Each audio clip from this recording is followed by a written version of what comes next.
Good morning. It's all been about simplicity recently, hasn't it? And remember that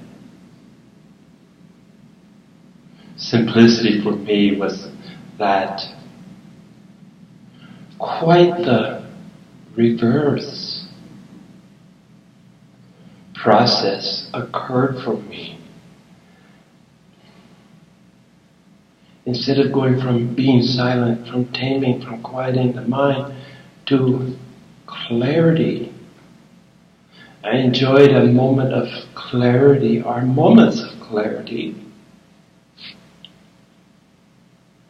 despite my mind being conquered or controlled or even disciplined. The words were still within. But during brief moments of clarity, I saw, of course, that's it. For me, perfectly okay. Others of you might have chosen another path. Yes, indeed. It's a process of finding out what works for you, after all. So, from this brief moment of lucidity, of being lucid, I saw that being in silence, becoming silence, was a gift of clarity, the obtainability of remaining in a constant state of silence, even though, or maybe even because, I haven't been able to remain in a constant state of clarity. So instead of being silent, instead of silencing my mind and being rewarded with clarity, it was quite the opposite. Clarity rewarded me with silence. And not only was I led to understand by being silence,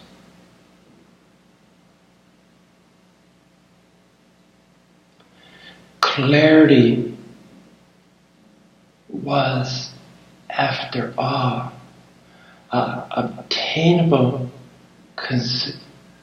condition to reside in all the time. The irony there does not escape me. So a lot of our preconceived ideas, words and directions that we've read from others, that we highly respect, in who other records have helped endlessly. In this case, I had to learn to seek my own counsel yet again, to turn within and watch this process unwind. And through breathing, relaxing, listening, paying attention, evaluating, considering, weighing, these things will happen to you. Again, we're back into relaxing into inevitable, relaxing into inevitability. These things will come. That's So smile, say hello to your neighbor, greet the world in the surety, in the comfort that knowing all things come at the correct time, at their time.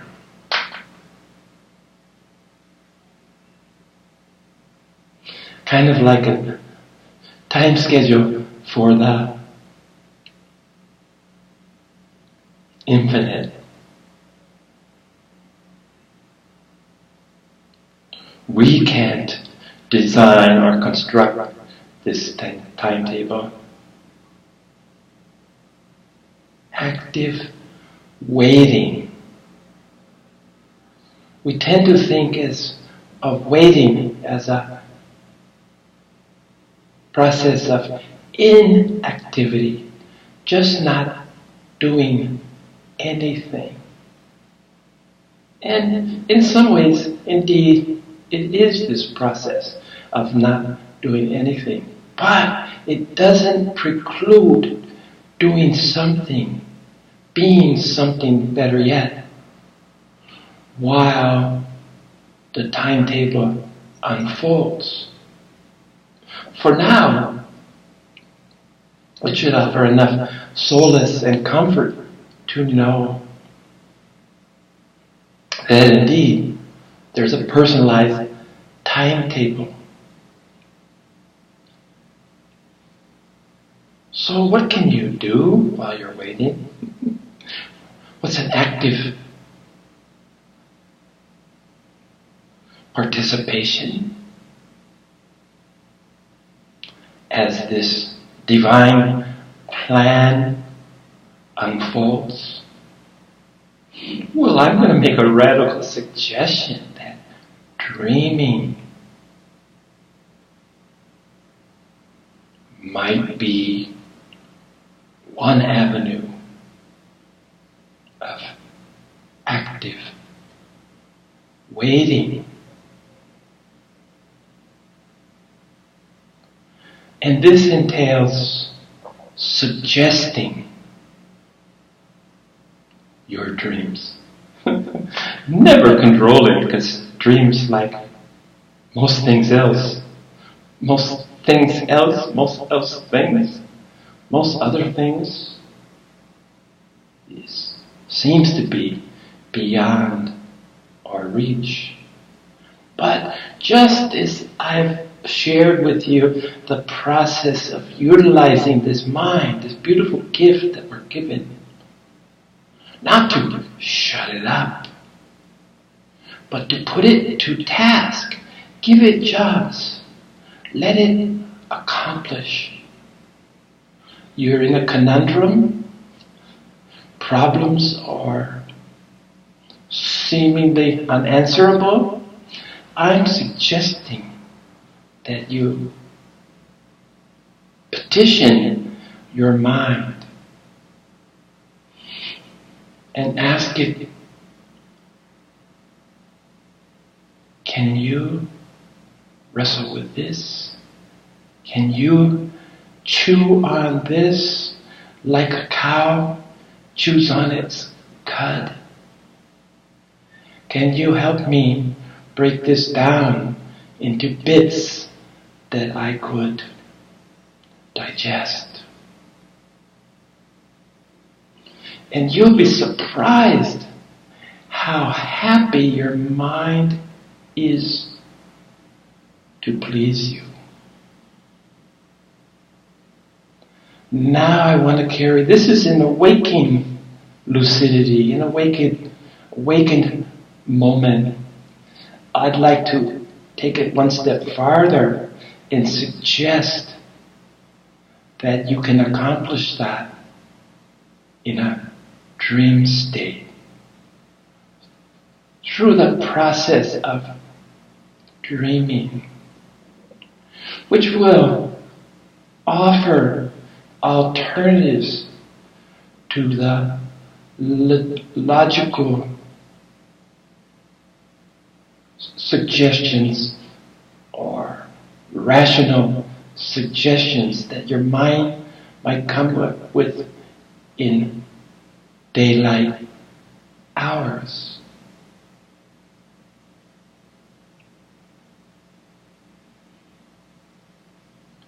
Dreams, by their very nature,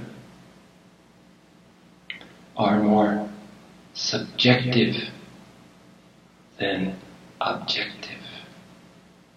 It's more a process of discernment.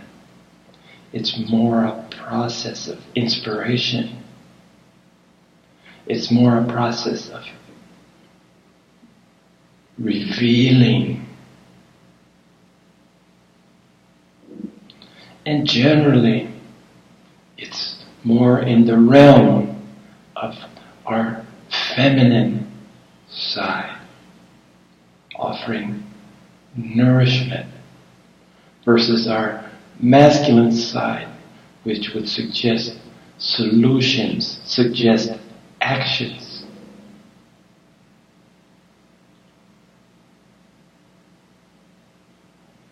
And today, this has been my build-up, my introduction to the dream state. I remember I did an earlier episode, recording of the beauty of dreams. And it was supposed to be titled Dream On. That was my intent. But subliminally, I typed an M instead of an N. A typo or an inspiration, a gift. And it was Dream On. And I loved it, and I left it. It may have caused some puzzlement. What does this mean, Dream On? But now I see that it could be one of many subliminal messages that you could give your mind as you settle down and prepare for sleep. The time of dreams, after all.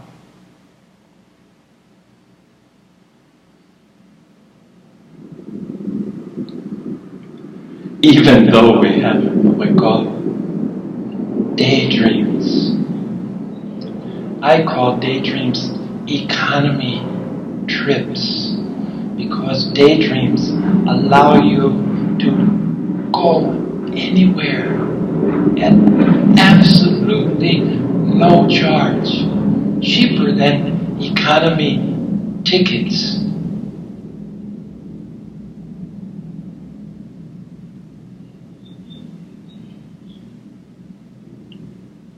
So don't forget daydreams, because they can be just as useful. They can offer prophecies just as your night dreams, your sleep dreams can.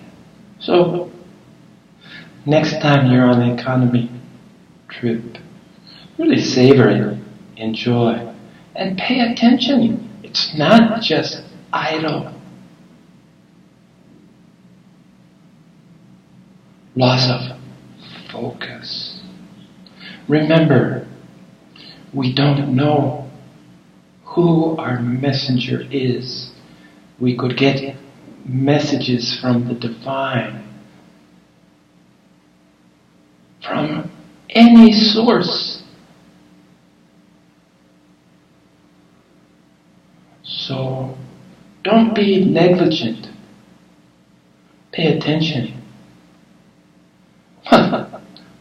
Relax and don't spoil the fun, the escape of a well-timed daydream, an economy trip.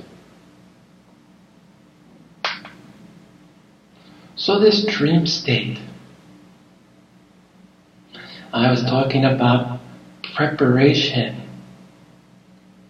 Just as I put my mind to work, just as I give it busy work so that I can enjoy a respite from its noise, which, by the way, is a process of taming the mind, catching it unawares that you're trying to limit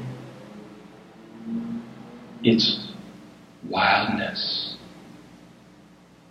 Gentle discipline is what taming is. So the mind will start to respond. The mind will get in this cycle that I talk about. From the mind to the heart, through the throat and the mouth. This is indeed what mindfulness means to me.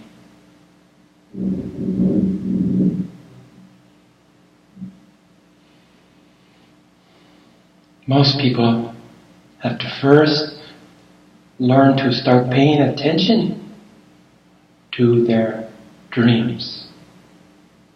Most people dismiss them out of hands as having little or no import. I want to share my deep understanding of how the opposite is so.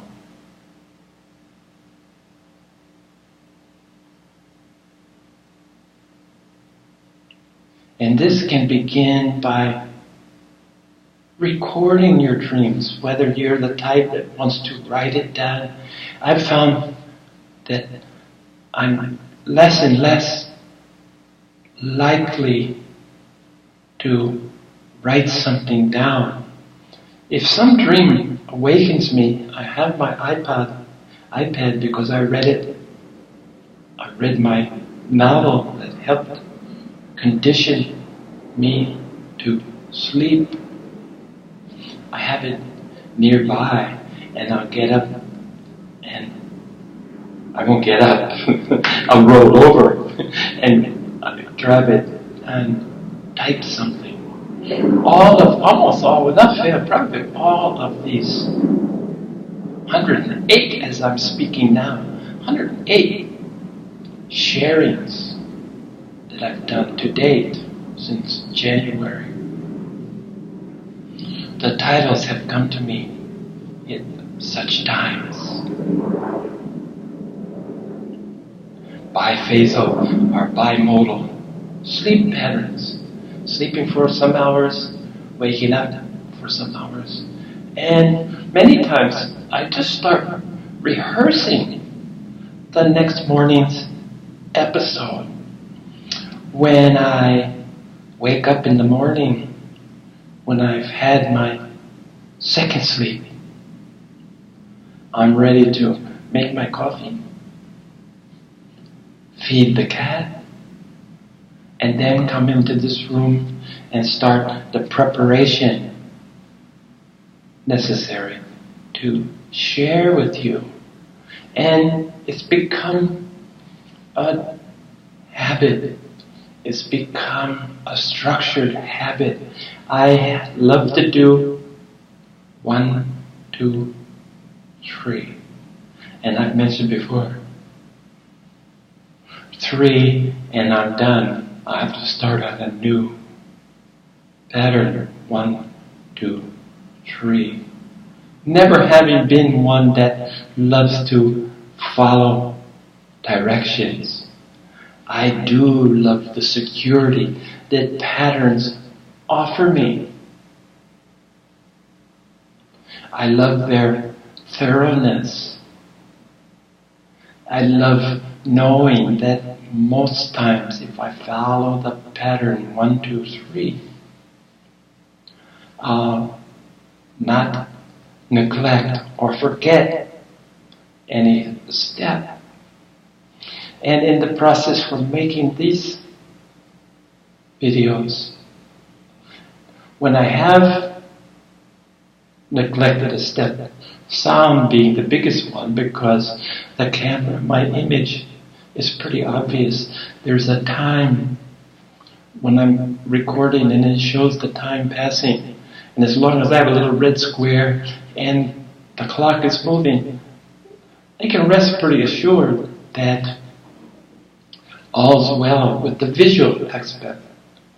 But the sound, several times, as you probably know, or if you don't know, I'm telling you now, I went through the whole process, the whole half an hour, or whatever, 33 minutes of effort to share, only to find that I'd neglected the sound.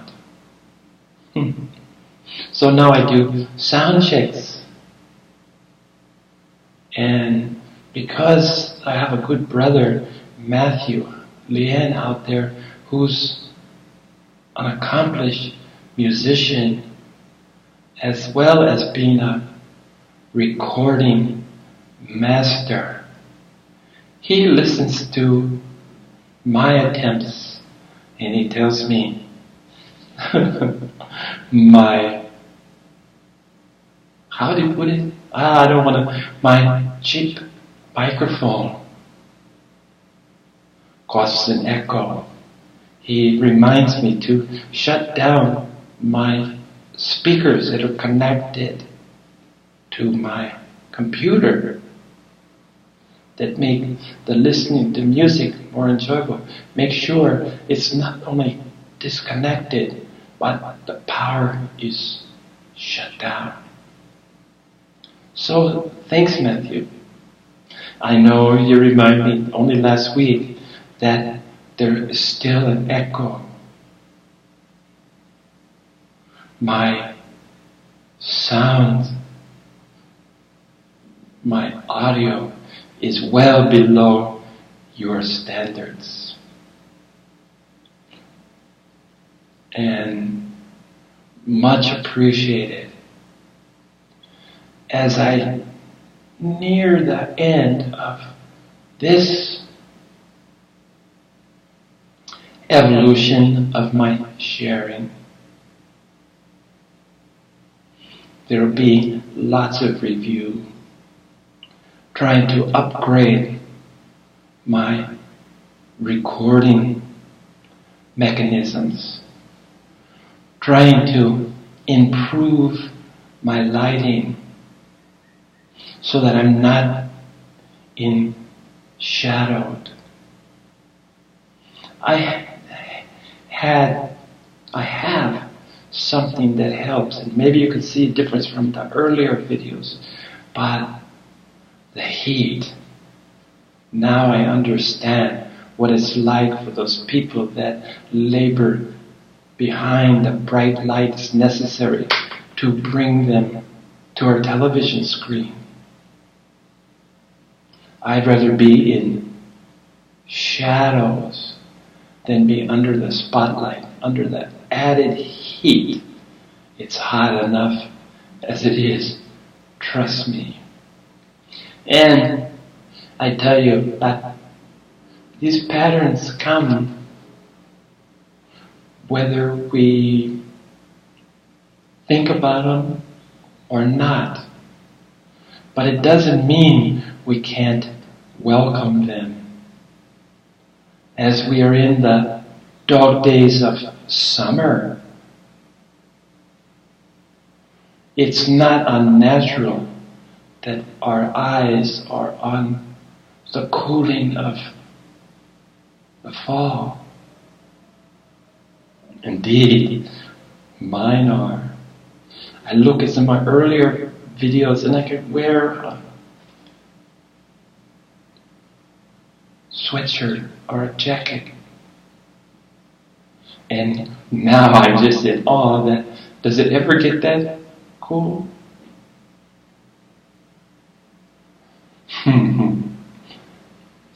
So, the beauty of dreams, the process of rewarding, of offering up as you go to sleep, take the same problems that you may have given your mind, and they don't have to be problems, but usually problems seem to get our attention and seem to need a quicker resolution of problems. Seems paramount in the process of living. So assign these things, make a conscious effort. So we begin, as I mentioned, with trying to remember your dreams. You know how elusive they are. How many of us that pay attention wake up from a dream that seems so real? And I've learned is equally real as anything that occurs in our so-called waking stage. Our awakened condition. As, of course, all that we're seeing is a product of our mind. It's our attempt to quantify, to measure, to qualify. As measurement is a condition in the vain attempt to understand.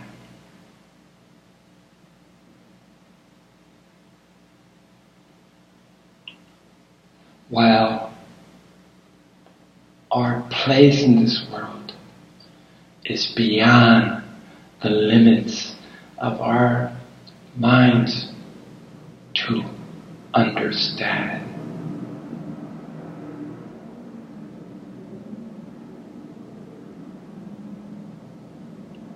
But dreams can offer different perspectives.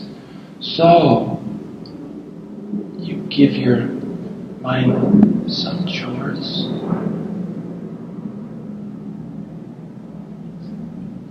And when you first awake, take a moment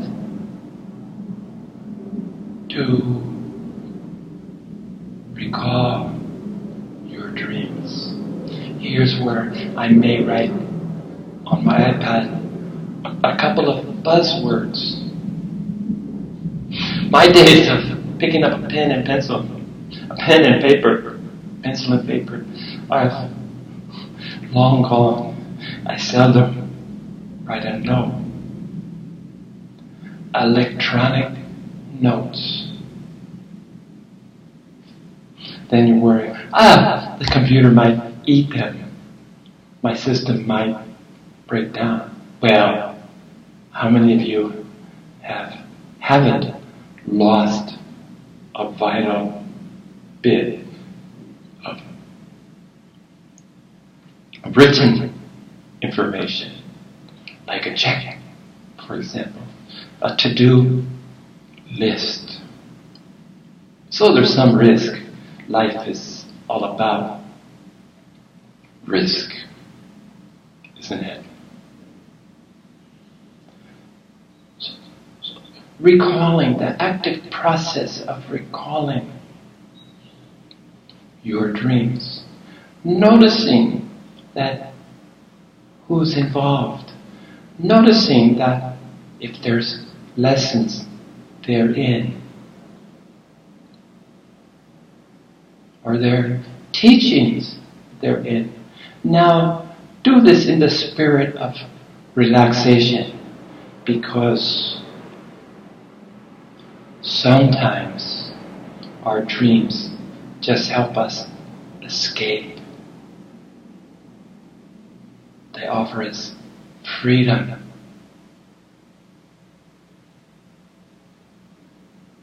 Much as the economy trips of daydreaming do.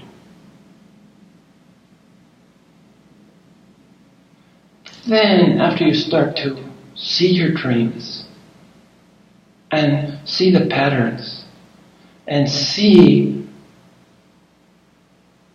any messages contained within, once you see this, what do you do with it? Well, I suggest that you immediately start applying it to your daily living. Bring it into the moment. Breathe it in and breathe it out, just as you do the air around us. Breathe it in. In the process of breathing in, at least temporarily, is within. Then we expel the breath. So dreams, we take it in, we use it, and we expel all the excess, all that we couldn't see as applicable to our process. Then the question becomes, should you share your dreams? Would others be interested? Well, as we know, maybe those closest to us would find it entertaining. And I've noticed, if they're in your dreams, if I go to my better half and tell her, hey, you were in my dream and da-da-da-da, and there's more attention paid than if I was talking about someone or something else. So there's a useful private information. But as I've discovered, as I'm doing now, I'm sharing with you my dreams.